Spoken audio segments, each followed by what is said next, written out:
Selamat sore, Tribuners. Anda sedang menyaksikan live update tribunnews.com. Kami akan menyajikan informasi terkini dari berbagai daerah yang akan dilaporkan secara langsung oleh reporter kami yang ada di lapangan. Bersama dengan saya Nila Irda, inilah live update selengkapnya.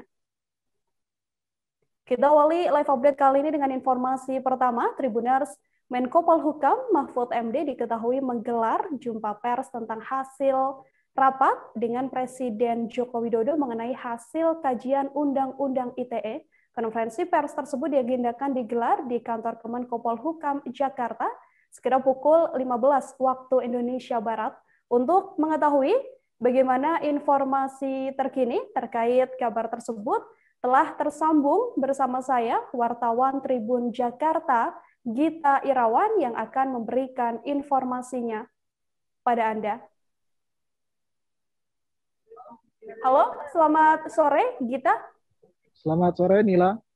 Gita, bisa diinformasikan apa substansi dari SKB yang ditandatangani oleh 3 kementerian lembaga terkait implementasi dari pedoman Undang-Undang ITE ini? Ya, bisa disampaikan SKB tersebut nantinya akan menjadi pedoman penanganan kasus pelanggaran dari pasal-pasal yang rencananya akan direvisi oleh pemerintah. Pedoman tersebut disusun agar ada pemahaman yang sama dan tidak multitafsir di kalangan aparat penegak hukum. Pedoman implementasi itu juga akan menjadi pegangan bagi aparat penegak hukum, sementara proses revisi Undang-Undang ITE itu masih berjalan. Setelah ditandatangani, SKB akan disosialisasikan kepada aparat penegak hukum, diantaranya Kemenkominfo, Kepolisian, dan Kejaksaan. Baik, Gita, bisa diinformasikan apa saja pasal karet yang rencananya akan direvisi oleh pemerintah berdasarkan hasil tim kajian dari UU ITE ini? Ya, bisa disampaikan ada 4 pasal yang rencananya akan direvisi oleh pemerintah. Pertama adalah pasal 27, pasal 28, pasal 29, dan pasal 36. Selain keempat pasal itu, juga ada satu pasal tambahan, yakni pasal 45C. Pasal ini pasal baru yang akan mengatur pemberitaan bohong yang menimbulkan keonaran. Baik, adakah kementerian yang nantinya akan menjadi leading sektor, Gita, dalam rencana revisi ini? Rencananya dalam revisi UU ITE ini yang akan menjadi leading sektor adalah Kementerian Hukum dan HAM. Baik, Gita, bisa diinformasikan kemudian apa saja hasil rapat dari Menko Polhukam dengan Presiden Joko Widodo terkait hasil kajian Undang-Undang ITE tersebut? Ya, pada pokoknya ada 2 hal ya. Pertama, Presiden menghendaki revisi terbatas 4 pasal UU ITE yang dinilai sebagai pasal karet tersebut untuk segera disampaikan ke Kemenkumham dalam rangka proses sinkronisasi agar bisa segera dibawa ke proses legislasi selanjutnya. Yang kedua, Presiden menghendaki SKB 3 kementerian dan lembaga terkait pedoman implementasi Undang-Undang ITE untuk segera ditandatangani. Oke, kemudian nanti apa yang akan dilakukan pemerintah ke depan terkait hasil rapat tersebut? Ya, pertama tadi Presiden, maksudnya pemerintah akan segera melakukan sinkronisasi UU ITE itu lewat Kemenkumham. Yang kedua, SKB 3 kementerian dan lembaga tersebut nantinya akan dalam 2 sampai 3 hari ini, paling lambat pekan depan itu akan segera ditandatangani. Kemudian selain itu ada dalam rapat tersebut juga muncul gagasan jangka panjang untuk membuat sebuah rancangan undang-undang omnibus keamanan yang mengatur keamanan dunia digital. Nah, pasal-pasal omnibus keamanan dunia digital itu bersumber dari undang-undang sektoral yang sebelumnya telah ada. Nah, gagasan tersebut muncul dari paparan Badan Intelijen Negara dalam rapat tersebut terkait kerawanan terhadap keamanan negara dan masyarakat pada dunia digital. Seperti itu, Mila. Baik, Gita, demikian laporan dari kita, Tribuners, tapi tadi kita juga sempat meliput secara langsung pernyataan dari Menko Polhukam Mahfud MD. Berikut ini video wawancaranya.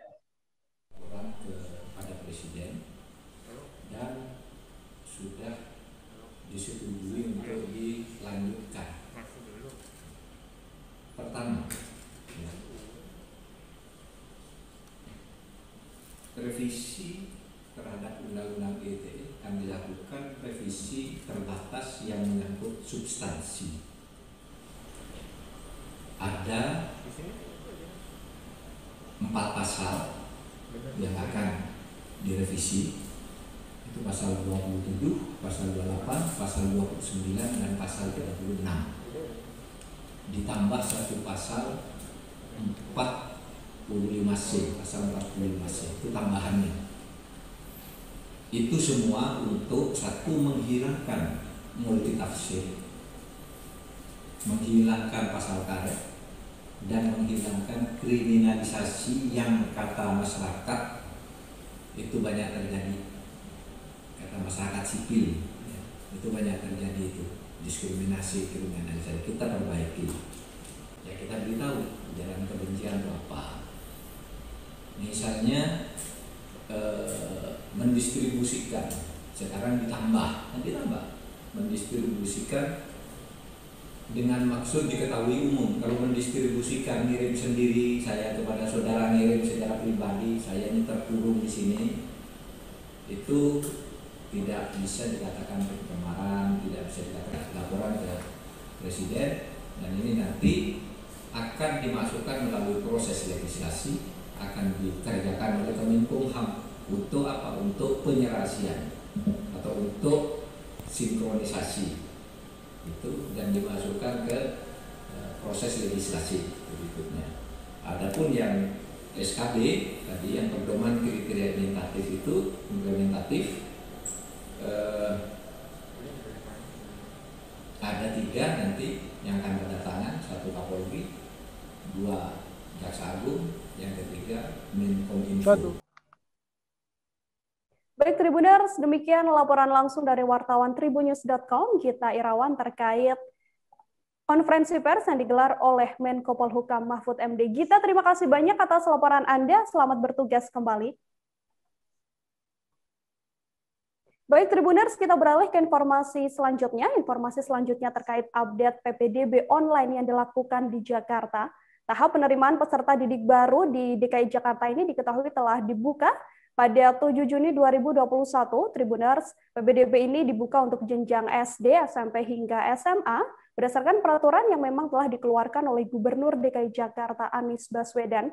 Namun, dikabarkan pendaftaran penerimaan peserta didik baru ini sempat mengalami kendala lantaran diwarnai server yang down hingga sejumlah pendaftar mengalami kebingungan.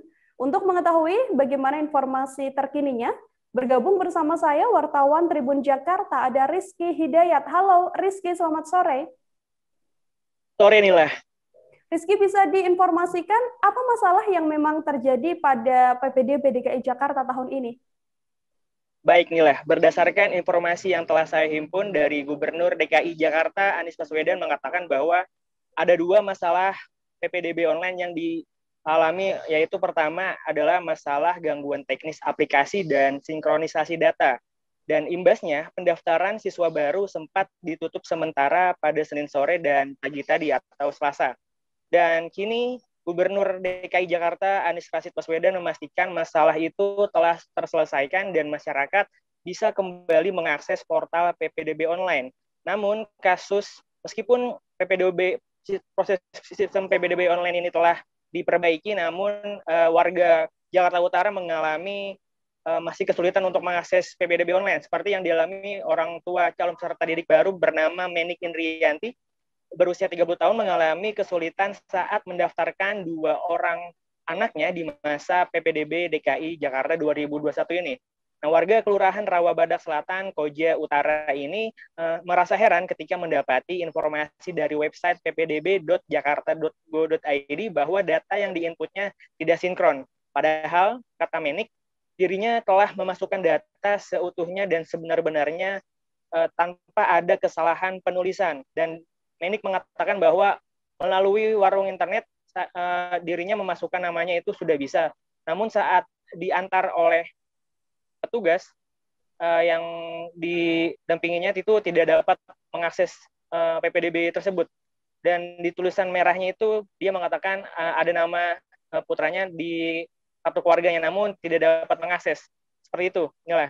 Dan hasil dan imbas dari itu juga waktu pelaksanaan PPDB sempat diundur, dan jika sebelumnya pendaftaran jalur afirmasi untuk jenjang SD dan jalur prestasi untuk SMP dan SMA hanya dibuka sampai 9 Juni, kini waktu pendaftaran diperpanjang hingga 11 Juni mendatang hingga pukul 14.00 waktu Indonesia Barat. Seperti itu, Nila. Baik, Rizky, tadi Anda sempat mengatakan bahwa mengalami down dan juga ada beberapa data yang tidak bisa diakses dan juga membuat kebingungan bagi orang tua siswa. Kemudian untuk waktu pelaksanaan sendiri tadi diundur, langkah yang mungkin bisa diambil oleh orang tua atau mungkin calon peserta didik yang nantinya masih terus mengalami kendala seperti apa, Rizky? Baiklah.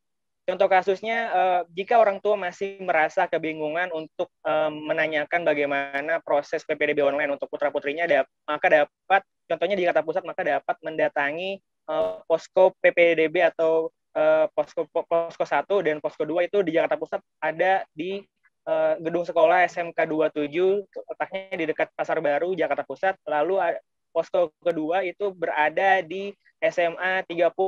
Namun berdasarkan informasi yang telah saya himpun juga, setiap sekolah itu seyogianya melayani masyarakat atau orang tua murid yang mengalami kendala terhadap putra-putrinya yang ingin memasukkan atau mendaftarkan putra-putrinya ke pihak sekolah yang dituju. Seperti itu, Nila. Baik, Rizky, terima kasih banyak atas laporan Anda. Semoga ini cukup menjadi pencerahan ya bagi peserta didik baru yang hendak melakukan PPDB di DKI Jakarta. Rizky, terima kasih banyak. Selamat bertugas kembali. Dari DKI Jakarta, Tribuners, kita beralih ke Lampung.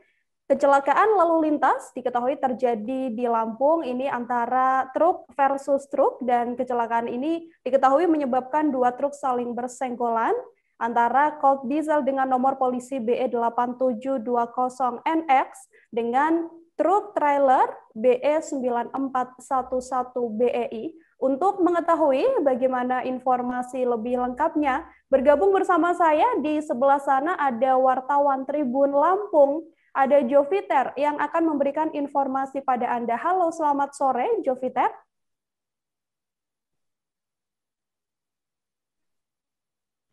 Joviter, selamat sore. Baik, Mila, selamat sore. Joviter, bisa diinformasikan terkait kronologi laka lantas dan juga hasil olah TKP sementara seperti apa berdasarkan informasi Anda? Baik, Mila, bisa saya sampaikan.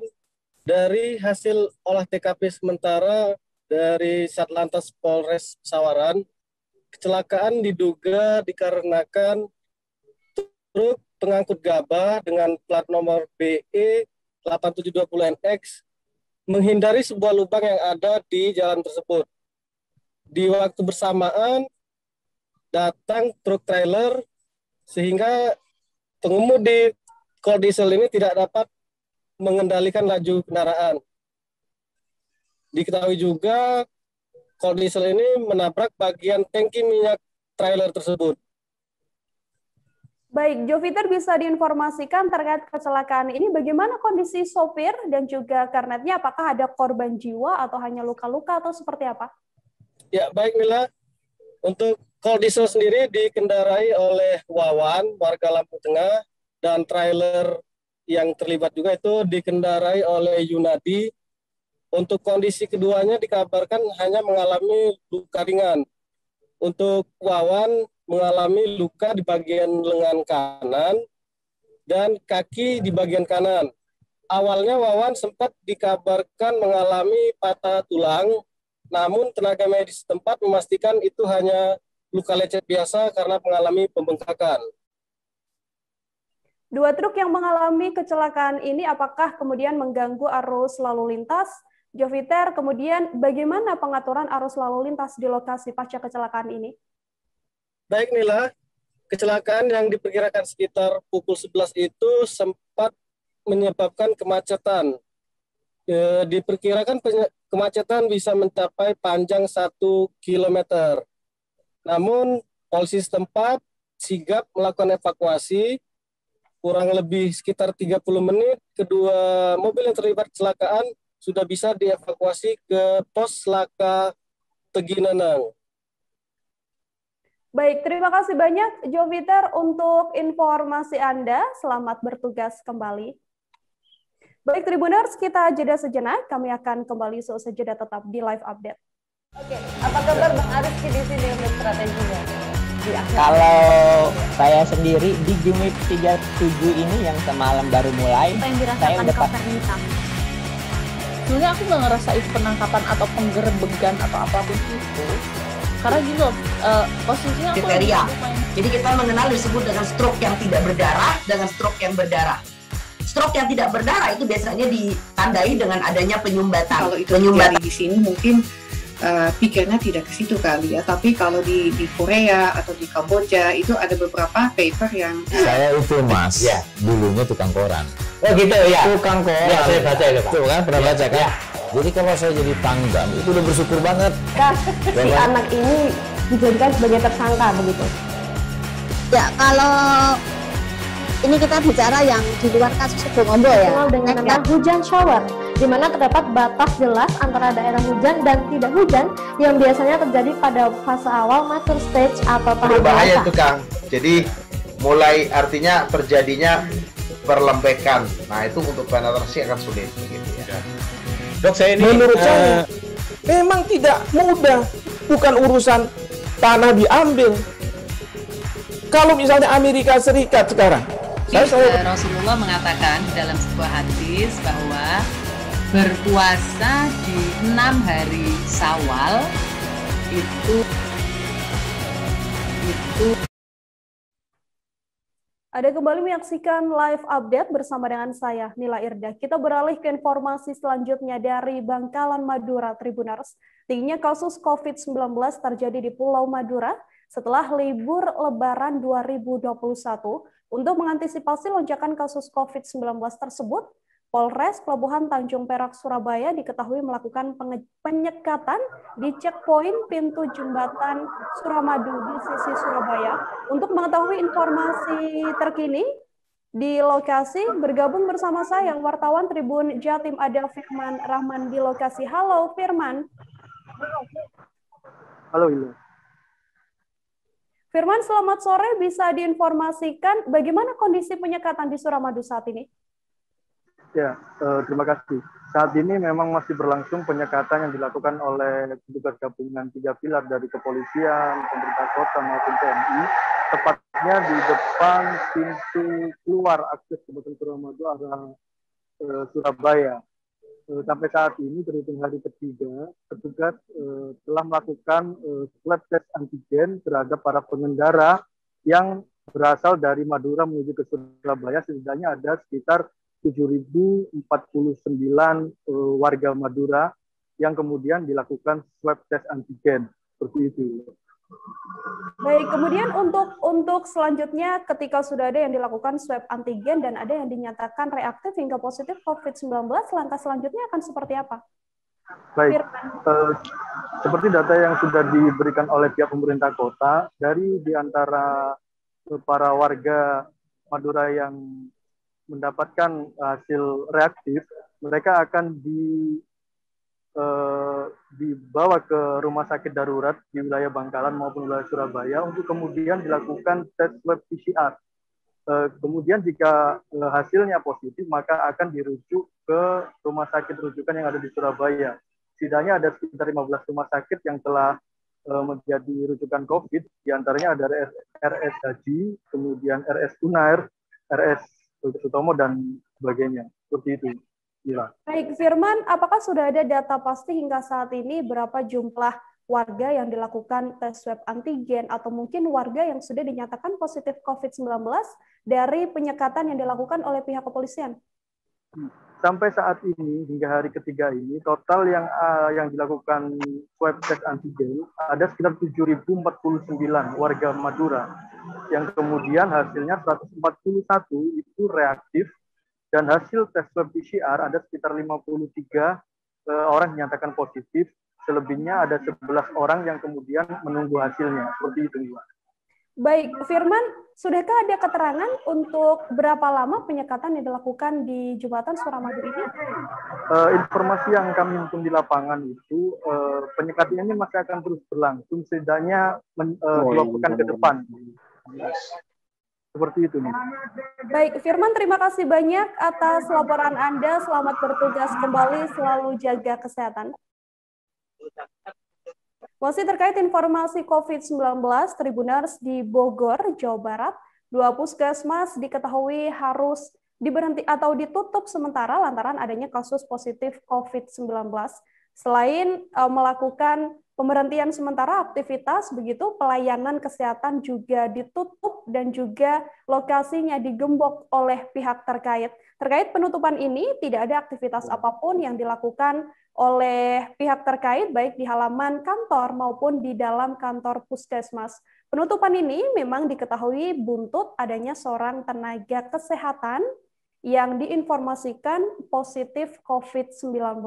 Untuk mengetahui informasi terkininya, bergabung bersama saya, wartawan Tribun News Bogor, ada Lingga Arfian. Halo, selamat sore Lingga. Ya, sore Nila. Lingga, bisa diinformasikan bagaimana kondisi hari ini? Apakah memang benar ada puskesmas yang ditutup sementara di wilayah Bogor, Jawa Barat? Ya Nila, awalnya beredar informasi di kalangan awak media ada 2 puskesmas ditutup karena ada petugas tenaga kesehatan yang terkonfirmasi positif. Lalu kami melakukan pengecekan ke lokasi dan ternyata benar 2 puskesmas tersebut positif COVID, ditutup karena ada petugas yang positif COVID-19. Sejak pagi memang ada beberapa warga yang mau mengakses layanan kesehatan di 2 puskesmas tersebut, namun warga terpaksa harus beralih ke puskesmas lain karena 2 puskesmas itu ditutup sementara karena harus dilakukan sterilisasi. Seperti itu, Nila. Bagaimana informasi awal Lingga terkait adanya atau mungkin sampai ketahuan begitu ya, ada tenaga medis dan juga tenaga kesehatan di puskesmas yang sampai terpapar COVID-19? Ya Nila, dari informasi yang kami himpun dari Satgas COVID-19 Kota Bogor bahwa kasus tersebut bermula dari adanya 1 orang tenaga kesehatan, yaitu seorang dokter perawat di puskesmas tersebut yang bertugas sebagai dokter gigi, diketahui mengalami tidak enak badan gitu. Setelah itu setelah tidak enak badan dia tetap memaksa masuk karena dokter penggantinya sedang cuti. Setelah itu diketahui bahwa beberapa hari selanjutnya dokter tersebut dinyatakan positif COVID. Karena dokter ini memiliki 4 orang perawat, dan ternyata 4 orang perawat tersebut terkonfirmasi positif COVID-19. Di sana juga ada seorang office boy dan kemudian petugas seperti itu, Nila. Untuk tracing lanjutan setelah adanya pasien yang dinyatakan positif COVID-19 ini seperti apa, Lingga? Ya Nila, untuk tracing tenaga kesehatan dan tenaga pendukung di 2 puskesmas tersebut sudah dilakukan oleh Dinas Kesehatan Kota Bogor melalui tim telusur dan tim lacak, namun masih ada kesulitan untuk melakukan penelusuran terhadap pasien yang pernah mengakses akses layanan kesehatan di puskesmas tersebut. Saat ini Dinas Kesehatan bersama Satgas COVID-19 masih melakukan pendataan lebih lanjut siapa saja pasien yang pernah melakukan akses layanan di puskesmas itu. Seperti itu, Nila. Baik, Anda tadi sempat menyinggung bahwa pelayanan puskesmas ditutup sementara, kemudian untuk pengalihan layanan itu bisa dilakukan di mana oleh warga?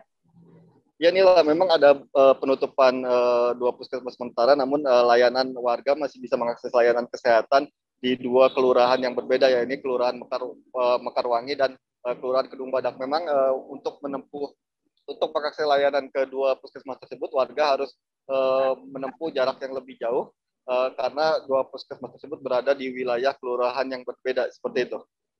Lingga, baik, bisa diinformasikan untuk perkembangan kasus COVID-19 di Kota Bogor sendiri dalam 2 bulan terakhir ini seperti apa? Ya Nila, sejak 2 bulan terakhir, tepatnya di akhir bulan kemarin, bahwa ada lonjakan kasus positif COVID-19 di Kota Bogor, yakni di Geria Melati, tepatnya di Kelurahan Bubulak. Kemudian baru saja tidak lama, sekitar seminggu lalu, ada lagi ledakan di sebuah pondok pesantren di kawasan Bogor Selatan, dan terakhir adalah terjadi lonjakan kasus terkonfirmasi positif di 2 puskesmas yang berada di kawasan Tanah Sareal.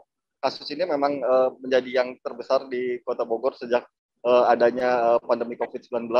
Namun semua itu sudah dilakukan tracing, testing, dan treatment oleh Satgas COVID maupun Dinas Kesehatan Kota Bogor, seperti itu. Baik, terkait hal ini, terkait kasus positif COVID-19 di Bogor yang memang sampai saat ini masih berlangsung begitu ya, Lingga, bagaimana langkah dari Satgas COVID-19 Kota Bogor untuk melakukan penanganan COVID-19 ini?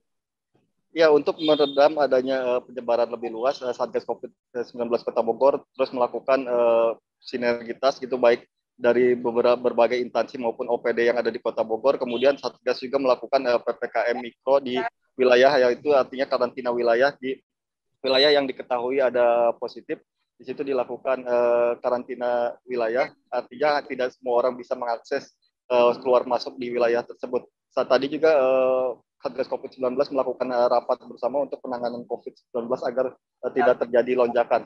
Untuk lebih jelasnya, kami juga tadi melakukan sesi wawancara dengan Wakil Wali Kota Bogor dan PLT Kelurahan. Berikut kutipan wawancaranya. Sebenarnya ada Puskesmas Kayu Manis itu membawahi Puskes Kencana. Nah, di Kencana itu ada yang terkonfirmasi COVID ada 2. Karena kontak eratnya dengan Puskesmas Kayu Manis, otomatis semua karyawan yang ada di Puskesmas Kayu Manis harus melaksanakan swab PCR. Apabila yang kita ini udah negatif, tidak ada yang negatif, tidak ada yang positif maksudnya, dan negatif, maka akan pelayanan juga akan segera dilaksanakan kembali. Jadi bukan dari Puskesmas induk yang terkonfirmasi COVID. Jadi 2 puskesmas ini langsung ditutup? Iya, langsung ditutup selama 5 hari dari tanggal 7 sampai tanggal 11. Gitu. Untuk pelayanan dialihkan atau gimana? Untuk pelayanan dialihkan ke Puskes Cibadak dan Mekarwangi. Kalau untuk penanganan sementara di sini udah disinfeksi ya, atau? Kemarin Puskesmas Kayu Manis sudah disinfektan dari Dinkes. Semua pegawainya hari ini dilaksanakan swab. Mudah-mudahan hasilnya katanya hari ini juga sore, kalau misalnya negatif semua, pelayanan yang di Kayu Manis akan segera dibuka. Tapi kalau yang Kencana menunggu informasi. Ada berapa lama Bu ditutup? Ditutup dari hari Senin, udah 2 hari ya. Nah, kalau dari Dinkesnya sampai tanggal 11. Bu, kalau pelayanan puskesmas itu tuh ini melayani kelurahan, satu kelurahan warga Kayu Manis aja? Enggak, atau? Kalau yang di Kayu Manis ini kita 3 kelurahan, jadi Kencana, Cibadak, sama Kayu Manis. Berarti warganya juga bisa berobat ke sini? Iya. Berarti penting juga, maksudnya sangat ini ya, sangat urgent ininya keberadaan iya, puskesmas ini. Karena kan dari yang rujukan segala macam harus di puskesmas itu. Kalau misalnya pelayanan obat segala macam di puskesmas pembantu. Baik Tribuners, terima kasih Lingga Arfian, wartawan Tribun News Bogor atas laporan Anda. Selamat bertugas kembali, Lingga. Masih terkait COVID-19, Tribuners, informasi terkini, Wagub Jawa Barat dinyatakan positif COVID-19. Wagub Jawa Barat ini terkonfirmasi positif COVID-19 berdasarkan hasil pemeriksaan kesehatan dan juga tes PCR yang dilakukan pada Minggu 6 Juni 2021. Meski begitu, kondisi dari Wagub Jawa Barat ini dinyatakan baik dan tidak mengalami gejala apapun. Kabar bahwa Wagub Jawa Barat UU Ruzanul Ulum positif COVID-19 ini juga disampaikan melalui akun Instagram resminya. Melalui unggahan tersebut, Ulu juga menyatakan bahwa dirinya tidak merasakan gejala apapun dan saat ini sedang menjalani isolasi untuk 14 hari ke depan. Untuk mengetahui bagaimana informasi terkininya dan juga bagaimana kondisi terkini dari Wagub Jawa Barat, bergabung bersama saya, wartawan Tribun Jabar ada Cipta Permana. Halo, selamat sore, Cipta. Selamat sore, Ila. Cipta, bisa diinformasikan sejak kapan pastinya Wagub Jawa Barat ini terpapar COVID-19? Baik, terima kasih Nila. Dapat saya laporkan bahwa Wagub Jawa Barat atau Bapak UU Ruzanul Ulum, itu biasa disebut Kang UU, dinyatakan positif COVID dari hasil pemeriksaan swab tes PCR pada hari Minggu 6 Juni 2021, di mana dari itu tersebut menyatakan bahwa Wagub atau Kang UU harus menjalani isolasi mandiri selama 14 hari ke depan. Dengan demikian, maka saat ini beliau melaksanakan isolasi mandiri di rumah dinasnya yang berlokasi di Jalan Ranca Bentang, Kelurahan Cimbeluit, Kecamatan Cidadap, Kota Bandung. Demikian, Nila. Baik, Cipta, ini kan Wagub memang sudah divaksin begitu ya, yang kita tahu. Kemudian bagaimana beliau ini bisa sampai terpapar COVID-19? Baik, terima kasih Nila. Berdasarkan informasi yang saya terima, bahwa Wagub Jabar sudah menjalani vaksinasi sebanyak 2 kali. Yang pertama tanggal 14 Januari dan yang kedua tanggal 28 Januari. Di mana pada saat vaksinasi beliau dilakukan di Rumah Sakit Hasan Sadikin, Bandung.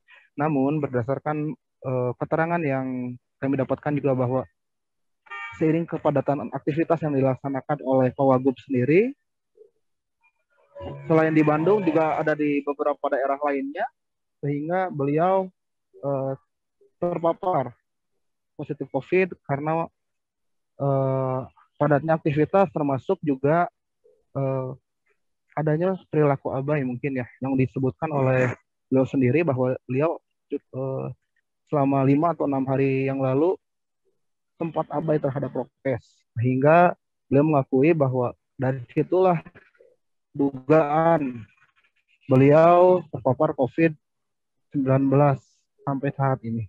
Demikian Nila. Baik, berarti memang karena aktivitas yang padat dari Pak Wagub ya, Cipta ya. Kemudian ini kan Pak Wagub dinyatakan positif COVID-19 dan sedang menjalani isolasi mandiri. Untuk kondisi istri, anak-anak, atau mungkin orang-orang terdekat dari Pak Wagub ini seperti apa? Baik, dapat kami sampaikan bahwa kondisi dari anak, istri, maupun orang-orang terdekat dari Pak Wagub sendiri sudah melaksanakan tes begitu. Tes yang sama maksud saya, tes PCR, swab test begitu Pak Wagub dikonfirmasi positif COVID, dan hasilnya semua hasil tersebut negatif, sehingga hanya Pak U saja yang harus menjalani isolasi mandiri di rumah dinas. Selain itu juga Nila dapat saya sampaikan beberapa saat yang lalu, sekitar 5 menit atau 10 menit yang lalu, bahwa petugas aparat kewilayahan sudah melakukan upaya penanganan yang dilakukan untuk meminimalisir atau mencegah terjadinya penularan. Salah satunya berkoordinasi dengan aparat Diskar PB Kota Bandung atau Dinas Pemadam Kebakaran dan Penanggulangan Bencana Kota Bandung untuk melakukan penyemprotan disinfektan di sekitar wilayah Wagub, juga sekitar wilayah RW 5 yang jadi lokasi dari rumah Bapak Uruzanul Ulum. Selain itu juga dapat saya sampaikan bahwa esok akan dilaksanakan upaya penanggulangan lanjutan dari PMI untuk memeriksakan atau memberikan informasi kepada masyarakat, juga memberikan woro-woro serta memberikan masker agar pencegahan penularan COVID-19 ini bisa diantisipasi. Demikian Nila. Baik, jika pencegahan dilakukan, disinfektan juga telah disemprotkan, kemudian untuk tracing sendiri, bagaimana tracing yang telah dilakukan oleh Satgas COVID di Kota Bandung? Baik, dapat saya sampaikan bahwa tracing dilakukan langsung oleh Satgas COVID dari pemerintah provinsi ya, jadi bukan dilakukan oleh pemerintah Kota Bandung, sehingga upaya penanganan sejauh ini dan hasil yang dilakukan dari tracing itu sendiri masih ada di dalam catatan dari Satgas COVID-19 yang sampai saat ini datanya tersebut masih belum bisa kami dapatkan. Bagaimana teknis dan berapa orang yang kemungkinan terpapar selain dari Pak UU. Demikian Nila. Baik, terakhir Cipta, untuk kondisi rumah dinas dari Wagub ini sendiri apakah dilakukan lockdown, dan mungkin bisa sekalian diinformasikan bagaimana perkembangan terbaru dari sana? Baik, dapat saya sampaikan bahwa upaya penanganan pencegahan dari penularan COVID-19 sendiri sejauh ini belum ada informasi akan dilakukan lockdown, di mana saat ini upaya yang dilakukan hanya pembatasan aktivitas dari lingkungan sekitar saja, sehingga sampai saat ini informasi terkait adanya lockdown atau karantina wilayah masih belum akan dilakukan oleh aparat setempat. Bahkan aparat setempat atau wilayah setempat juga masih menunggu hasil dari pemeriksaan testing dari Satgas COVID tingkat provinsi. Demikian ya, Pak. Baik, Cipta, terima kasih banyak atas laporan Anda. Selamat bertugas kembali dan selalu jaga kesehatan.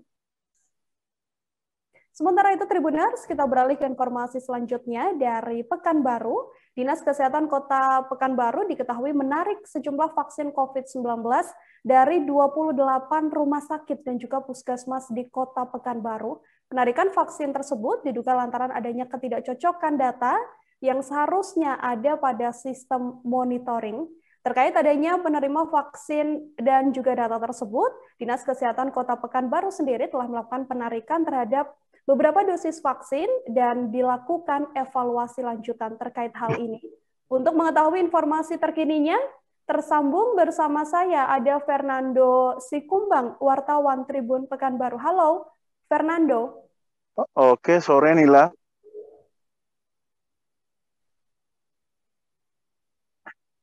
Fernando, selamat sore. Iya, selamat sore Nila. Fernando, bisa diinformasikan apa kemudian yang menjadi alasan adanya penarikan dosis vaksin COVID-19 ini yang dilakukan oleh Dinkes Kota Pekanbaru? Oke, Nila, terima kasih. Selamat sore, Tribuners. Hari ini, Dinas Kesehatan Kota Pekanbaru secara mendadak, mulai terhitung hari ini sudah menarik seluruh dosis vaksin yang ada di seluruh rumah sakit Kota Pekanbaru. Pasalnya, banyak dari rumah sakit ternyata tidak melakukan pendataan secara baik dalam proses vaksinasi yang sudah berlangsung sejak awal tahun 2020 ini. Satu kendalanya yakni adalah jumlah orang yang menerima vaksin dan jumlah dosis vaksin datanya tidak sinkron, sehingga pihak Dinas Kesehatan pun mengambil kebijakan untuk menarik seluruh dosis yang ada di rumah sakit yang ada di Kota Pekanbaru. Total ada 28 rumah sakit yang sudah ditarik, dan saat ini dosis-dosis vaksin tersebut sudah tersimpan di instalasi farmasi kesehatan Dinas Kesehatan Kota Pekanbaru di Jalan Garuda, Kota Pekanbaru. Begitu, Nila. Baik, Fernando, apakah itu artinya nantinya data warga yang telah divaksin ini tidak akan tercatat atau terkomputerisasi? Untuk saat ini, proses evaluasi sedang dilakukan, Nila, karena yang tidak sinkron adalah jumlah vaksin yang terpakai dan jumlah vaksin yang tersisa, jumlah pendataannya masih belum sesuai dengan kondisi yang terjadi saat ini. Maka untuk sementara dari Dinas Kesehatan sendiri menarik seluruh dosis vaksin yang ada di 28 rumah sakit, sehingga nantinya bisa dilakukan pendataan kembali. Karena untuk jumlah penerima vaksin sendiri sudah terdata dengan baik, namun jumlah pasokan dengan penerima vaksin saat ini datanya tidak sinkron. Itu saja permasalahannya, sehingga terpaksa harus ditarik untuk sementara dalam beberapa hari ini, Nila. Oke, berarti memang masalah utamanya karena memang sinkronisasi dari data ini ya, Fernando ya. Baik, Fernando, untuk estimasi berapa banyak vaksin yang akan ditarik oleh pemerintah? Saat ini, Nila, saya sudah berada di instalasi farmasi kesehatan. Pihak IFK sendiri masih belum bisa memberi keterangan secara detail, karena saat ini IFK bersama Dinas Kesehatan sedang melakukan penghitungan jumlah vaksin, dan juga beberapa rumah sakit masih melakukan pengembalian vaksin-vaksin, dosis vaksin yang ada di rumah sakit untuk diserahkan kembali ke Dinas Kesehatan Kota Pekanbaru. Jadi untuk proses pengembaliannya ditargetkan bisa tuntas pada hari ini. Nantinya Dinas Kesehatan bakal menyampaikan laporan langsung kepada Wali Kota Pekanbaru terkait jumlah total dari dosis vaksin yang sudah ditarik sampai saat ini. Begitu, Nila. Baik, saat ini masih sedang dalam pendataan dan akan diinformasikan lebih lanjut terkait bagaimana langkah selanjutnya dari vaksin-vaksin ini, Tribuners. Fernando, terima kasih banyak atas laporan Anda. Selamat bertugas kembali. Baik, Tribuners, kami jeda sejenak. Setelah ini masih akan ada informasi terkini yang disampaikan secara langsung oleh wartawan kami di lapangan. Tetap di live update. Oke, apa kabar Bang Ariski di sini untuk strateginya? Kalau saya sendiri di Jumip 37 ini yang semalam baru mulai, apa yang saya dirasakan udah Kak Fernita? Sebenarnya aku nggak ngerasa itu penangkapan atau penggerbegan atau apapun itu, karena gitu posisinya aku kriteria. Jadi kita mengenal disebut dengan stroke yang tidak berdarah dengan stroke yang berdarah. Stroke yang tidak berdarah itu biasanya ditandai dengan adanya penyumbatan. Kalau itu terjadi di sini mungkin pikirnya tidak ke situ kali ya, tapi kalau di Korea atau di Kamboja itu ada beberapa paper yang saya itu Mas, dulunya tukang koran. Oh gitu ya. Tukang koran. Ya, saya baca itu Pak. Tuh kan pernah baca kan? Jadi kalau saya jadi Pangdam itu udah bersyukur banget. Si anak ini dijadikan sebagai tersangka begitu. Ya, kalau ini kita bicara yang di luar kasus Bongombo ya. Dengan nama hujan shower, di mana terdapat batas jelas antara daerah hujan dan tidak hujan yang biasanya terjadi pada fase awal mature stage atau tahap berbahaya itu Kang. Jadi mulai artinya terjadinya perlembekan. Nah itu untuk penetrasi akan sulit begitu ya. Dok, saya ini menurut saya memang tidak mudah. Bukan urusan tanah diambil. Kalau misalnya Amerika Serikat sekarang, Rasulullah mengatakan dalam sebuah hadis bahwa berpuasa di 6 hari Syawal itu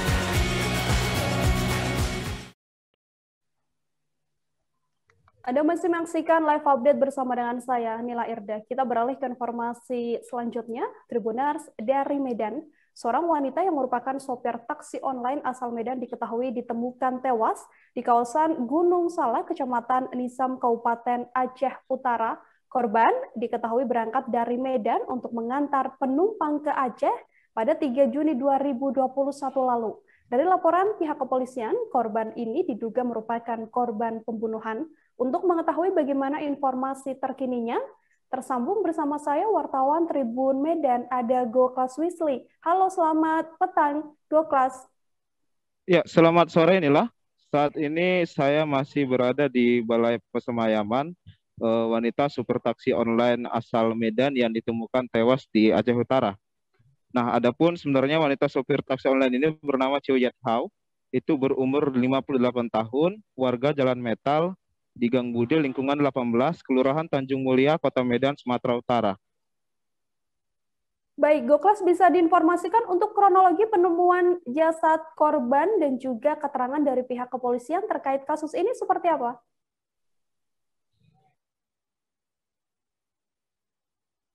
Goklas?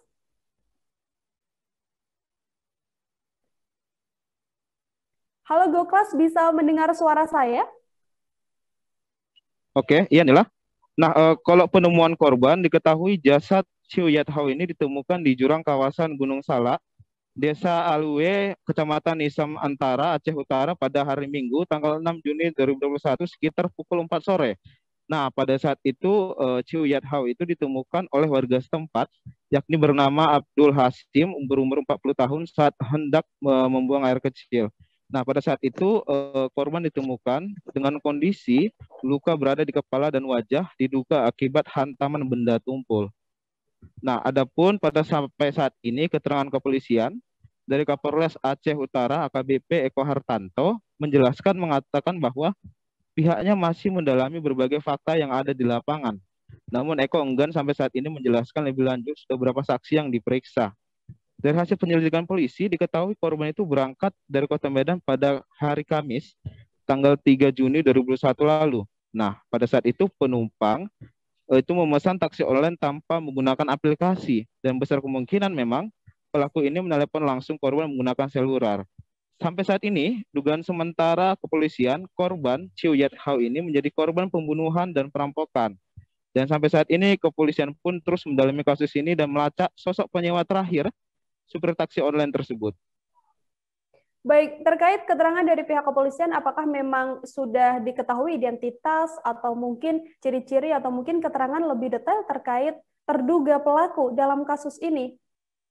Masih belum diketahui, artinya dari pihak kepolisian sampai saat ini masih dalam proses penyelidikan. Oke, Goklas, berdasarkan informasi yang Anda peroleh, sosok korban di kalangan masyarakat atau mungkin di kalangan tetangganya seperti apa? Bisa diinformasikan?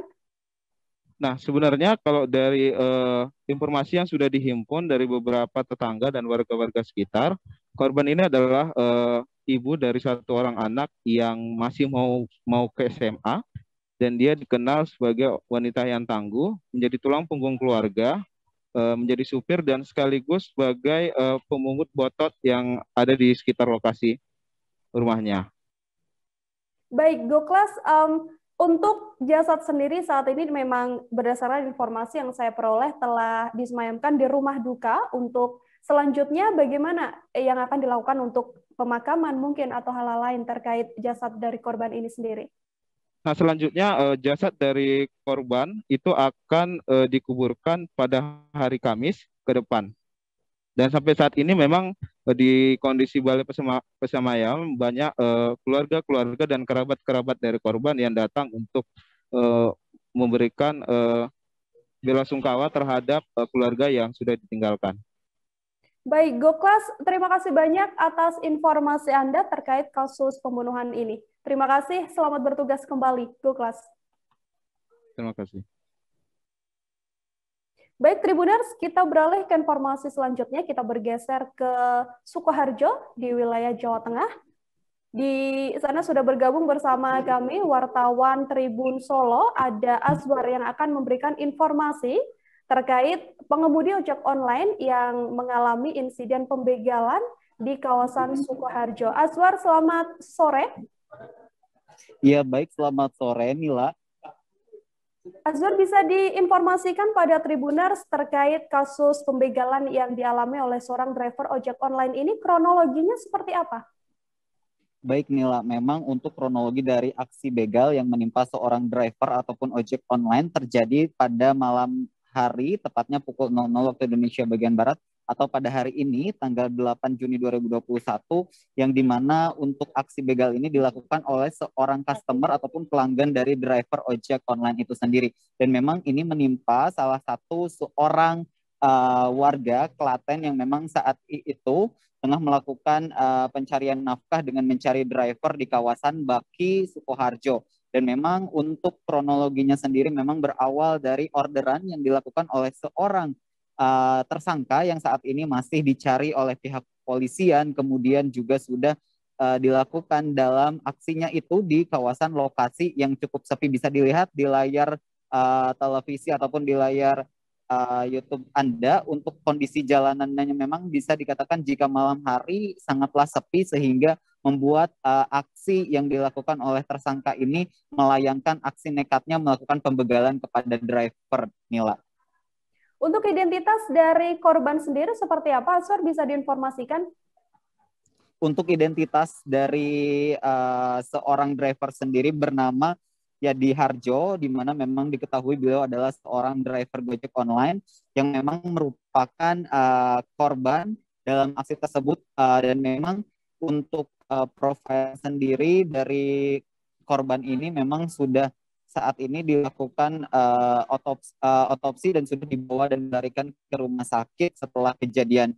Dan memang untuk ini beruntungnya tidak melakukan pembunuhan atau aksi tragis dengan menggunakan senjata tajam oleh tersangka, namun hanya dilakukan pembegalan terhadap ataupun pengambilan sepeda motor dari seorang driver Gojek tersebut, dan juga pengambilan dompet serta handphone. Dan juga untuk yang dilakukan aksinya kepada seorang korban tersebut adalah dengan melakukan penganiayaan seperti pemukulan dengan alat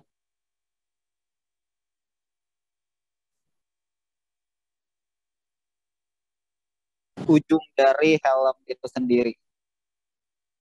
Baik, Azwar, bisa mendengar suara saya dengan jelas dari sebelah sana? Masih mendengar dengan jelas. Baik, Azwar, bisa dinyalakan videonya. Mohon maaf, saya tidak bisa melihat Anda.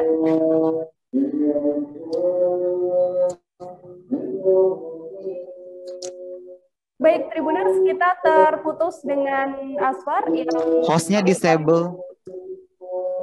Baik, kita masih mencoba menghubungi Azwar, Tribuners, terkait kasus pembegalan yang dialami oleh seorang driver ojek online. Tadi bisa diinformasikan oleh Azwar bahwa insiden ini dialami oleh seorang driver ojek online pada tengah malam, sekitar pukul 12 tengah malam, dan diketahui pelaku ini memesan ojek online tanpa menggunakan aplikasi.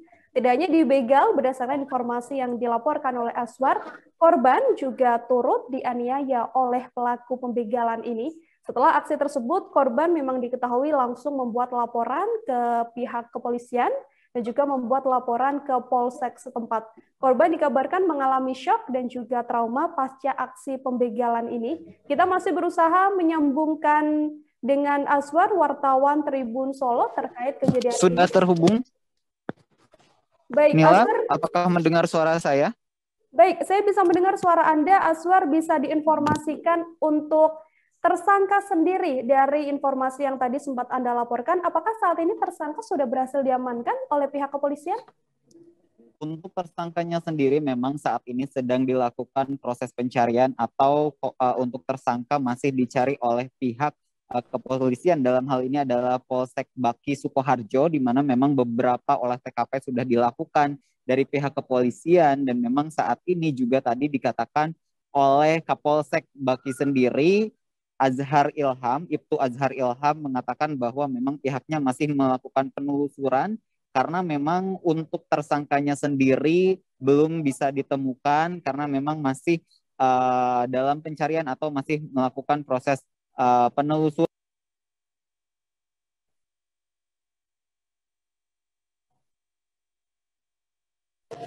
Memang sudah dilakukan berbagai cara begitu untuk mencari dari korban itu sendiri. Dan memang kan ada beberapa barang yang diambil seperti motor ataupun handphone dan juga identitasnya di dompetnya itu bisa menjadi petunjuk bagi pihak kepolisian yang memang dalam hal ini bekerja sama dengan pihak Reskrim Sukoharjo, khususnya hal ini adalah Baki.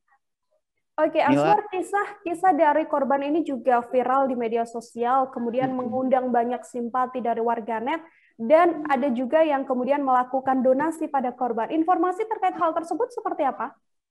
Baik, dengan adanya kejadian aksi terhadap driver ojek online ini memang mengundang banyak sekali simpati dari warganet, khususnya viral di media sosial. Tentu beberapa akun di Kota Solo, khususnya seperti akun-akun Instagram Visit Surakarta, Agenda Solo, ataupun Instagram lain, mereka tengah melakukan donasi ataupun penggalangan dana kepada driver ojek online tersebut. Dan memang untuk saat ini berdasarkan pantauan tribunsolo.com tadi terakhir pada pukul 17.30 waktu Indonesia bagian Barat, bahwa tidak hanya dari warganet di Kota Solo saja, memang dari pihak Gojek ataupun penyedia layanan sendiri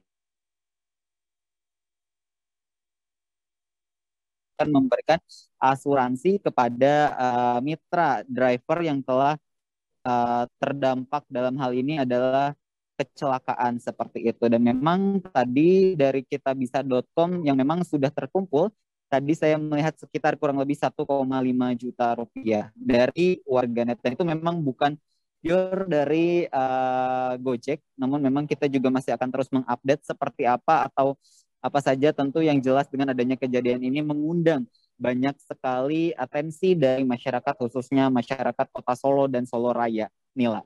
Oke, untuk informasi terkait hal ini, apakah ada tanggapan atau mungkin pernyataan dari Kapolsek setempat atau mungkin penyedia layanan Gojek terkait insiden yang dialami oleh seorang driver ojek online ini, Azhar?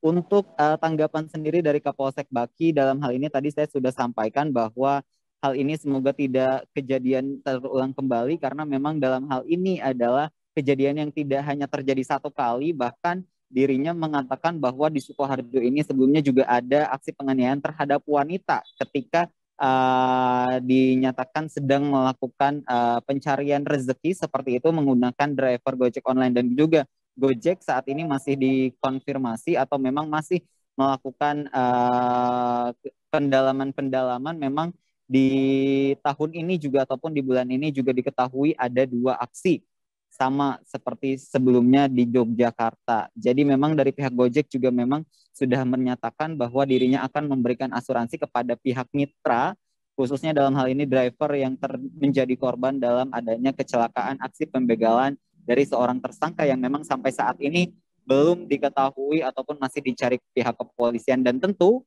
pihak kepolisian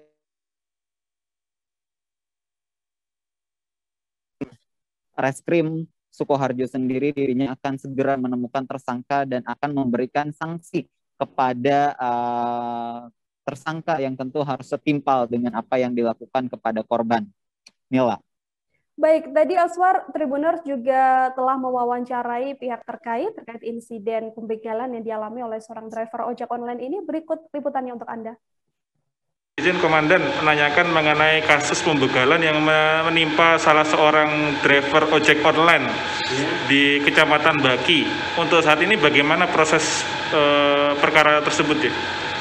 Untuk perkara tersebut sekarang sudah kita bikinkan LP dan sudah kita tindak lanjuti dengan rekan-rekan reskrim yang di lapangan. Kita juga bekerja sama dengan reskrim Polres untuk kekuatan, karena semakin banyak ini bisa lebih cepat yang kita harapkan, kita bisa segera menangkap dari pelaku tersebut. Jadi untuk sementara memang dari pelaku masih dalam lidik, jadi kita akan kembangkan informasi-informasi dari saksi-saksi yang sudah dikumpulkan dari tim reskrim kami, ya semoga cepat bisa tertangkap. Oke, adapun kronologi kejadian sendiri bagaimana aja itu? Adapun kronologisnya menurut dari pelapor, jadi saat itu pelapor mendapatkan orderan offline dari seseorang laki-laki yang belum dia kenal ataupun tidak dia kenal untuk diantar dari Luwet ke daerah Daleman Baki. Nah, sesampai di Daleman, di dekat dengan SPBU Daleman Baki, penumpang tersebut minta balik lagi ke daerah Luwet. Nah, pada saat perjalanan balik ke daerah Luwet, penumpang ini ingin ataupun memaksa lewat di daerah persawahan. Nah, setelah di tengah persawahan, saat itu korban pelaku minta memaksa untuk putar balik. Itu, nah saat putar balik itulah korban disekap dan sempat dianiaya, yang kemudian barang-barang ataupun sepeda motor dari pengendara ojek online ini diambil. Oke. Dan terus yang terakhir, untuk korban sendiri mengalami luka atau bagaimana aja kondisinya? Untuk sementara korban mengalami luka-luka yang ya luka-luka ringan dari hasil saat disekap itu. Itu dirawat di mana aja korban?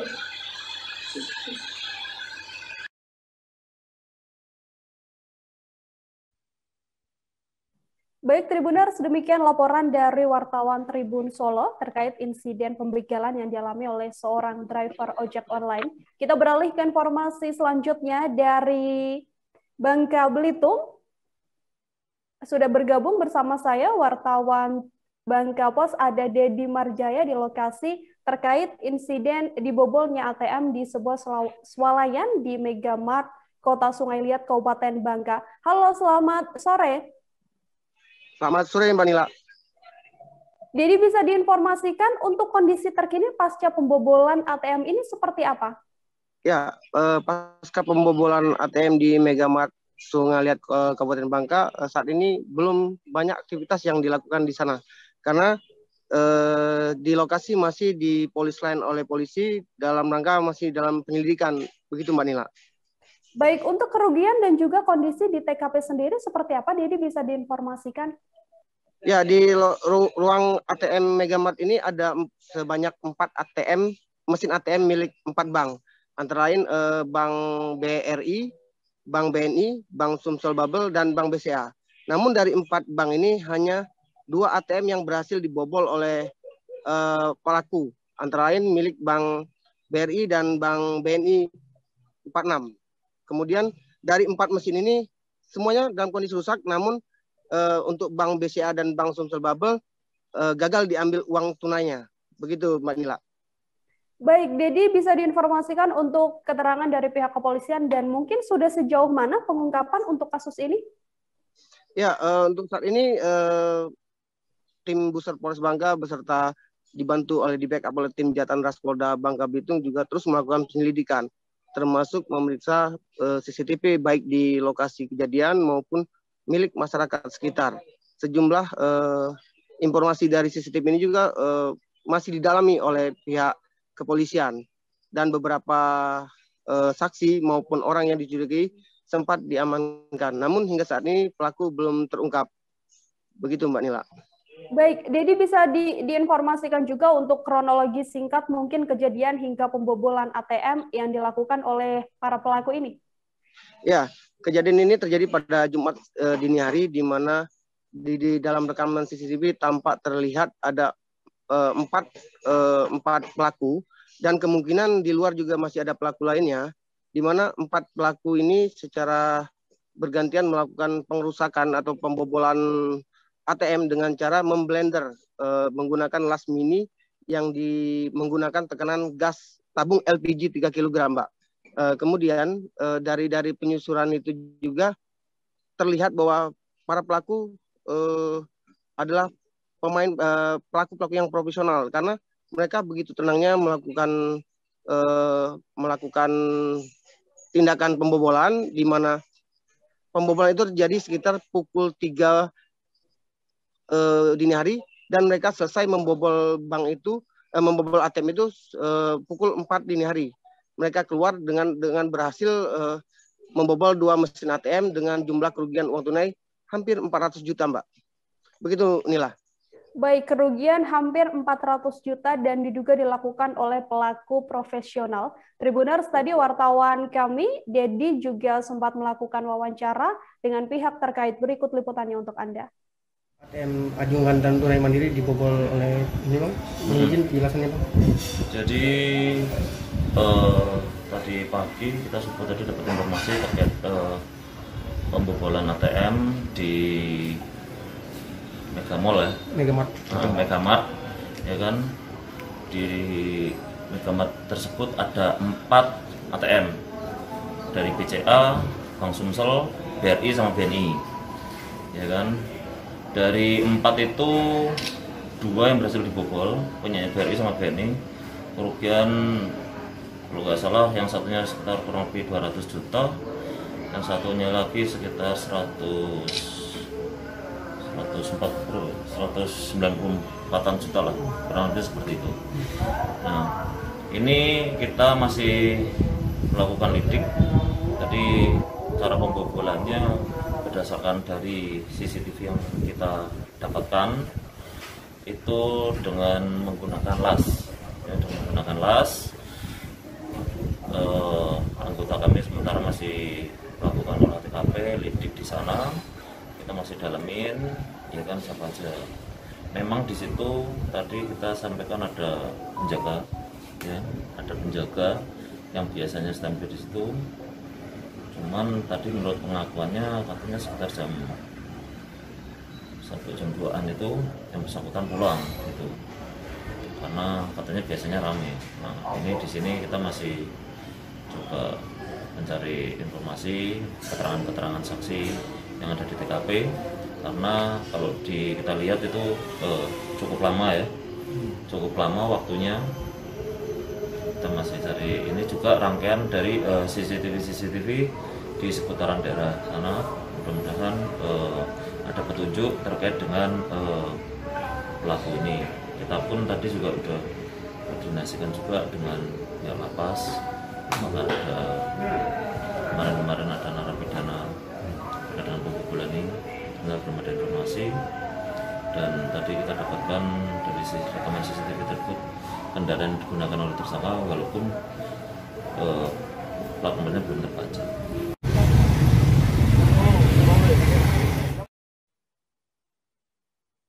Baik, Tribuners, kita beralih ke informasi selanjutnya masih terkait tindak kriminal terjadi di wilayah Makassar. Ini adalah salah satu pelaku pencurian yang juga melakukan aksi pemerkosaan terhadap seorang mahasiswi di sebuah indekos di Makassar.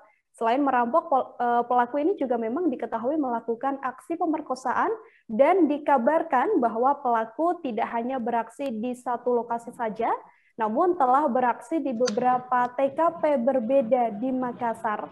Berdasarkan laporan dari pihak kepolisian, pelaku diduga telah melakukan aksinya sejak Januari 2021 lalu. Pihak kepolisian juga menemukan fakta bahwa para pelaku ini merupakan sebuah komplotan dan juga turut melakukan aksi pemerkosaan terhadap para korbannya. Untuk mengetahui informasi terkininya, tersambung bersama saya wartawan Tribun Timur ada Muslimin Embah. Halo, selamat sore.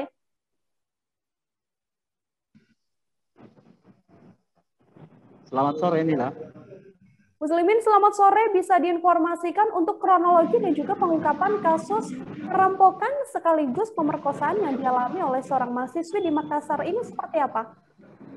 Ya, baik, dapat kami informasikan bahwasanya pada minggu kemarin itu tim dari unit Jatantas Polrestabes Makassar telah berhasil membekuk 4 komplotan perampok yang juga merupakan pelaku ruda paksa terhadap seorang mahasiswi penghuni kos di wilayah Kecamatan Manggala, Kota Makassar. Dalam aksinya pelaku ini membagi peran. Ada yang melakukan monitoring atau survei lokasi, kemudian ada yang sebagai eksekutor, lalu ada juga yang berperan sebagai penjual dari hasil curian atau perampokan yang dilakukan. Untuk lebih jelasnya, saya sudah melakukan wawancara kemarin dengan Kasat Reskrim Polrestabes Makassar, Pak Kompol Agus Herul, terkait kronologi penangkapan dari 4 komplotan perampok ini. Baik. Rekan-rekan media yang saya hormati, hari ini kami akan rilis pengungkapan kasus curas sekaligus pemerkosaan yang sempat viral beberapa hari yang lalu. Jadi berdasarkan laporan pengaduan dari masyarakat tanggal 29 Mei di wilayah Polsek Manggala, diduga telah terjadi dugaan perampokan disertai dengan pemerkosaan di sebuah rumah kos. Atas laporan itu kemudian tim Jatanras melakukan langkah-langkah proses penyelidikan dengan mendatangi TKP yang berada di sekitar TKP, kemudian menganalisa hasil rekaman CCTV. Dari hasil tersebut kemudian diketahui ciri-ciri pelaku, kemudian terhadap pelaku dalam pengejaran. Hasilnya pelaku utama tertangkap di wilayah Galesong, Kabupaten Takalar. Berikut setelah dikembangkan kemudian 1 orang lagi tertangkap atas nama Aswendi, kemudian Fajar, dan 1 lagi atas nama Yusuf. Yusuf ini perannya mengumpulkan barang hasil curian kemudian dijual. Dari hasil interogasi ditemukan fakta bahwa pelaku utama berteman ini telah melakukan perbuatan tersebut di 11 TKP. Modusnya sama, sasarannya juga berupa rumah kos yang khusus dihuni oleh putri, jadi asrama putri yang menjadi sasaran. Perannya adalah untuk Aswendi ini, kemudian dia yang mencari lokasi, menggambar situasi di sekitar TKP. Setelah itu bersama-sama dengan pelaku utama atas nama Rizal melakukan aksinya. Jadi mereka ini sebelum melakukan sudah terlebih dahulu mensurvei rumah kos yang kemudian akan dijadikan sasaran. Atas perbuatan para tersangka kami jerat dengan pasal 365, 368, kemudian dugaan pemerkosaan dengan ancaman hukuman 9 tahun. Beberapa barang bukti yang berhasil diamankan dari hasil ini adalah hasil-hasil yang didapatkan oleh para pelaku pada saat dia melakukan perbuatan tersebut di beberapa TKP, termasuk senjata tajam yang mengancam para korban, termasuk kejadian yang terakhir yang TKP Manggala ini yang diperkosa, sebelumnya diancam dengan senjata tajam, kemudian yang berbareng dan melakukan pemerkosaan. Semua kami telah sita ini di salah satu tersangka 480 yang mendana semua barang curian ini. Walaupun sebenarnya sudah ada yang pernah dijual, kemudian karena itu adalah hasil curian, sehingga kami ambil dan dijadikan barang bukti dalam perkara ini.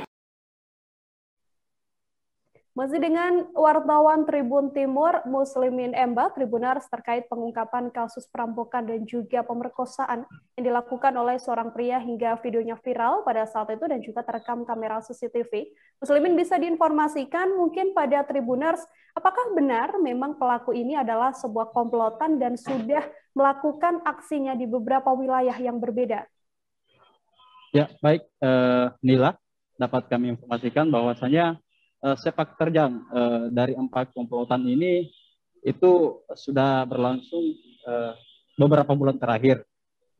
Ini terbukti dari adanya 11 laporan polisi di 3 polsek berbeda yang merujuk ke masing-masing pelaku. Sepak terjang mereka itu modusnya yaitu menyasar rumah-rumah kos dari mahasiswi. Kemudian seketika terpantau dalam kondisi lengah atau sepi, pelaku kemudian masuk dan melakukan aksi perampokan menggunakan senjata tajam. Jadi korbannya itu ditodongkan senjata tajam, lalu barang berharganya dirampas. Demikian Nila. Baik, Muslimin dikabarkan juga bahwa selain melakukan aksi perampokan, pelaku ini juga memperkosa korban-korbannya.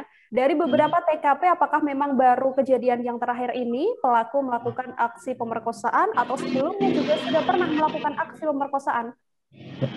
Ya, dari 11 TKP atau 11 laporan polisi yang ada merujuk ke pelaku, ada 2 yang masing-masing itu di wilayah Kecamatan Manggala, 2 korban dari pemerkosaan selain perampokan yang dilakukan oleh komplotan ini. Selebihnya itu hanya melakukan perampokan barang berharga saja seperti ponsel, laptop, dan gelang ataupun emas. Lah. Terakhir Muslimin, apa hukuman dan juga mungkin pasal yang disangkakan untuk para pelaku ini? Untuk pasalnya sendiri yang disangkakan kepada para pelaku yaitu 365, terkhusus bagi si Muhammad Rizal yang merupakan pelaku utama, itu disangkakan pasal berlapis juga, yaitu pasal pemerkosaan. Dan berkas perkara mereka nantinya itu akan diselipkan satu-satu, kemudian dilimpahkan ke kejaksaan, lalu nantinya disidangkan itu dalam bentuk 11 perkara. Jadi tidak digabung. Ini tujuannya untuk memberi efek jerah terhadap para pelaku. Baik, meskipun diungkapkan untuk kasus terakhir, namun pelaku akhirnya disangkakan untuk semua kasus yang dilakukan. Betul.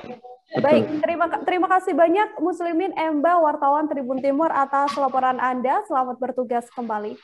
Terima kasih. Kita ke informasi selanjutnya, Tribuner, sekaligus ini adalah informasi terakhir dalam live update kali ini datang dari Pontianak. Viral di media sosial belakangan ini adalah sosok pria berkostum Iron Man yang memang sudah menarik perhatian warga Pontianak karena kerap kali melakukan atraksi di pinggir jalan.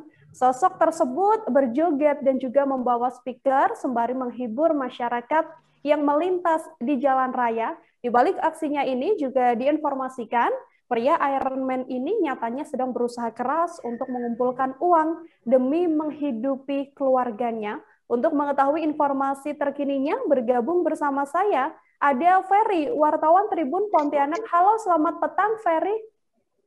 Ya, selamat malam Nila. Ferry, bisa diinformasikan pada Tribuners untuk sosok dari pria Iron Man ini sendiri seperti apa? Nah, Nila bisa saya laporkan sendiri saat ini ada di Jalan Ahmad Yani, Kota Pontianak, di mana pria Iron ini sedang menunjukkan aksinya, menunjukkan bergerak-gerak layaknya superhero itu di Jalan Ahmad Yani, Kota Pontianak. Dan memang yang bersangkutan sejauh ini hampir setiap harinya itu melakukan aksinya di Jalan Ahmad Yani, dan juga juga di taman-taman yang ada di Kota Pontianak. Beliau itu sekarang tidak ada di belakang saya itu ya, sedang menunjukkan aksinya untuk menghibur warga masyarakat Kota Pontianak pengendara yang melintasi di jalan ini. Oke, Ferry bisa dijelaskan mungkin sudah berapa lama sosok pria Iron Man ini menekuni profesinya begitu ya, yang sekarang untuk menunjukkan seni pertunjukan kostum Iron Man? Nah, inilah untuk beliau ini bernama Pak Muhammad ya. Nah, beliau ini sudah 4 tahun terakhir menekuni sebagai pria Iron Man atau menggunakan kostum ini untuk menghibur warga masyarakat di Indonesia. Tapi beliau ini baru beberapa hari atau baru beberapa waktu saja di Kota Pontianak. Sebelumnya beliau itu berkeliling Indonesia setelah 2 tahun belakang itu, sebelum pandemi ini fokus di Jakarta.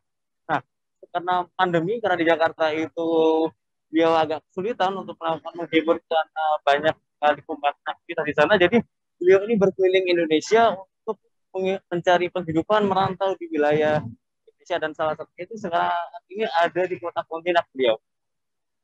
Oke. Mungkin saya bisa putar sedikit ya sebentar ya kameranya. Beliau sedang menunjukkan aksinya. Ini dia aksi dari Pak. Oke, ini adalah aksi dari pria Iron Man, Tribuners. Beliau bernama Muhammad, yang mana dikatakan tadi oleh Ferry bahwa sebenarnya sosok ini tidak hanya berada di Pontianak saja, namun juga melakukan beberapa perjalanan dan juga sudah melakukan pertunjukan di beberapa daerah, begitu ya, dan memang saat ini sedang berada di Pontianak. Baik, Ferry, bisa kita lanjutkan? Siap, Nila. Siap, Nila. Baik, apa yang kemudian membuat sosok dari Pak Muhammad ini bertahan begitu ya? Bisa dibilang ini sudah bertahan begitu lama untuk terus ada di bidang pertunjukan seni dan menunjukkan kostum Iron Man ini, Ferry. Inilah yang membuat bertahan ya, bahwa hanya dengan pekerjaan inilah beliau itu ya, dikatakan beliau ini menyatakan bahwa ini bukan amen, tapi dia juga tidak memaksa bahwa bila mana ada orang yang mengapresiasi ya, karya seninya ini, silahkan mengapresiasi, dan juga karena sudah menjadi panggilan jiwa bagi dirinya sendiri untuk beratraksi seperti ini. Sekaligus dia juga tuh melakukan penjual karya hasil karyanya seperti kostumnya ini juga dilakukan penjualan oleh yang Pak Muhammad ini lah. Baik, Ferry, Anda sempat berbincang dengan sosok pria Iron Man ini dengan Pak Muhammad. Apakah mungkin ada kisah yang kemudian tidak terlupakan atau kisah yang begitu terus diingat oleh Pak Muhammad selama menekuni pertunjukan seni ini? Nah, Pak Muhammad ini juga menyampaikan bahwa yang paling berkesan itu saat dirinya memang berada di Kota Pontianak ini Nila. Nah, dia menyampaikan bahwa di Kota Pontianak ini banyak sekali warga masyarakat Kota Pontianak yang apresiasi karya seninya dia dengan memberikan berbagai banyak macam apresiasi pada bersama, dan keramah-tamahan warga masyarakat Kota Pontianak terhadap dirinya itu yang membuat dirinya tidak bisa lupa. Beliau itu menyatakan bahwa bukan hanya di Kota Pontianak, sebelumnya dia juga ada di Kalimantan Timur, di Kalimantan Tengah, kemudian sempat juga berasal ke Sumatera, kemarin juga, dan di Kalimantan ini juga sudah ada beberapa kota. Namun yang paling berkesan bagi dirinya yakni di Kota Pontianak, karena memang warga Kota Pontianak menyampaikan bahwa keramah-tamahan warga masyarakat Kota Pontianak, sambutan hangat dari warga Kota Pontianak membuat dirinya betah di Kota Pontianak ini.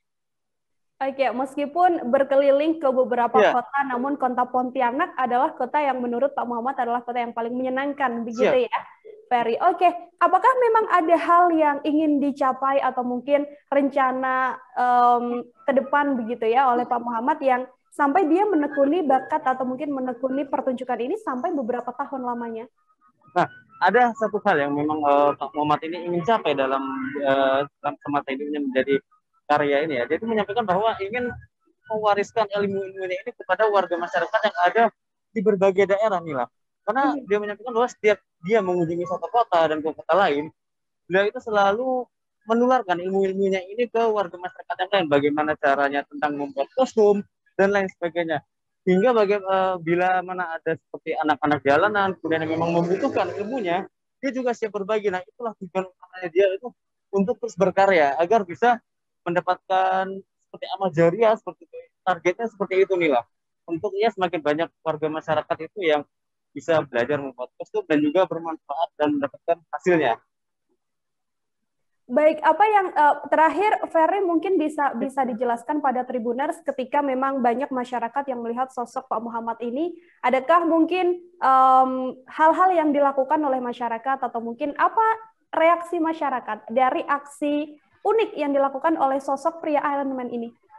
Siap nih lah, nah paling banyak masyarakat itu yang warga Kota Pontianak itu datang, kemudian mengajak foto bersama, kemudian mengajak bertanya-tanya, yang paling banyak itu yang berfoto bersama ya Nila ya. Dan juga kemudian karena banyak juga warga masyarakat itu yang mengetahui bahwa Pak Muhammad juga sedang kecelakaan, banyak juga yang memberikan bantuan terhadap beliau di Kota Pontianak. Baik, semoga sosok dari Pak Muhammad ini juga bisa menginspirasi banyak orang dengan keteguhannya selalu memberikan kebahagiaan untuk orang lain, begitu ya, Ferry ya. Ferry, terima kasih banyak sekali lagi untuk laporan Anda. Selamat bertugas kembali dan salam untuk Pak Muhammad. Siap, Mila. Terima kasih. Gimana sih Pak ceritanya bisa sampai ke Pontianak? Dengan adanya COVID, kami di Jakarta dan mau pulang ke Jakarta pun kami transit dari Palangkaraya, transit ke Ponti, ketinggalan kapal. Padahal kami mengejar dengan kondisi istri saya yang lagi koma. Dan kapalnya sudah nggak ada, sudah berangkat. Kebetulan tanggal 1-nya ada duka, istri saya sudah kepanggil Allah. Terus saya bingung dan ada kostum yang bisa hanya senjata saya buat main. Saya manfaatkan di sini dan mengenalkan produk. Tapi bagi saya alhamdulillah Pontianak luar biasa. Di sisi agama yang berbagai macam dan suku, di sini berbagi kasih, berbagi rezeki yang luar biasa. Pak, di Pontianak sudah berapa lama, Pak? Belum ada sebulan. Belum. Tinggal ngekos atau gimana? Alhamdulillah saya musafir. Pertama musafir di masjid, juga tolong sama orang. Udah berapa hari di rumahnya, sekarang alhamdulillah saya kos. Pak, melakukan yang kita sini udah berapa lama, Pak? Semenjak saya resign 4 tahun yang lalu. Resign dari Nyales. Belajar buat kostum gimana, Pak? Belajar ngikutin komunitas yang ada di Jakarta. Tongkrongan saya di IKJ kadang-kadang di Taman Ismail Marzuki Jakarta. Terus belajar dan belajar. Pertama ya dari ngelim juga nggak bisa. Syukur alhamdulillah dikasih wawasan yang luar biasa. Kami teliti, kami rajin, akhirnya kami bisa produk. Pak, kemarin kan sempat pakai kostum Robocop tuh Pak. Iya betul. Gimana Pak sekarang ya Pak? Robocopnya karena ada acara 40 hari istri saya dan uang saya juga membutuhkan biaya. Tapi saya tetap optimis nyari uang yang berkah. Saya gantikan orang mas. Dijual Pak? Dijual. Berarti memang sebelumnya bawa 2 kostum ya Pak? 2. Pak dari Jakarta bisa ke Palangkaraya itu memang ngamen atau gimana Pak? Memang saya dengan adanya COVID, ekonomi kami di Jakarta, di kota-kota besar di Jawa, sangat tahunya hanya Kalimantan, provinsi, kabupaten yang kaya-kaya, jadi mengangkat perekonomian kami lari ke Kalimantan.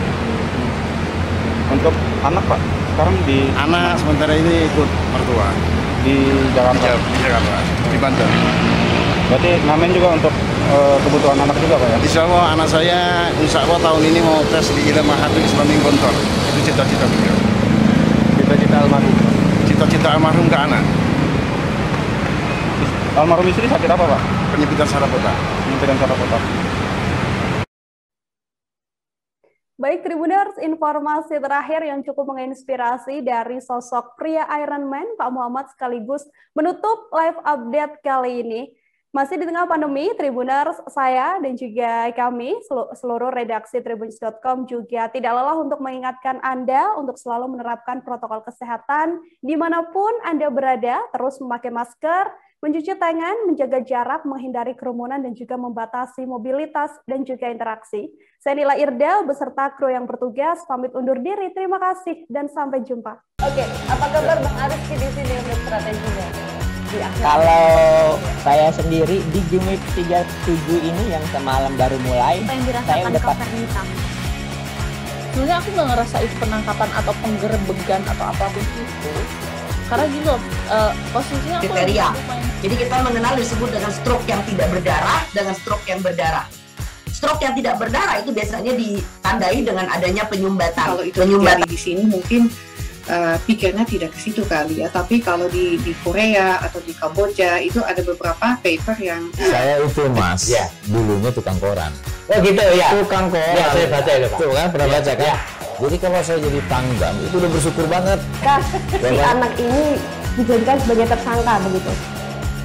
Ya, kalau ini kita bicara yang di luar kasus Sebongombo ya. Dengan nama hujan shower, di mana terdapat batas jelas antara daerah hujan dan tidak hujan yang biasanya terjadi pada fase awal mature stage atau tahap berbahaya itu Kang. Jadi mulai artinya terjadinya perlembekan. Nah itu untuk penetrasi akan sulit gitu ya. Dok, saya ini menurut saya memang tidak mudah, bukan urusan tanah diambil.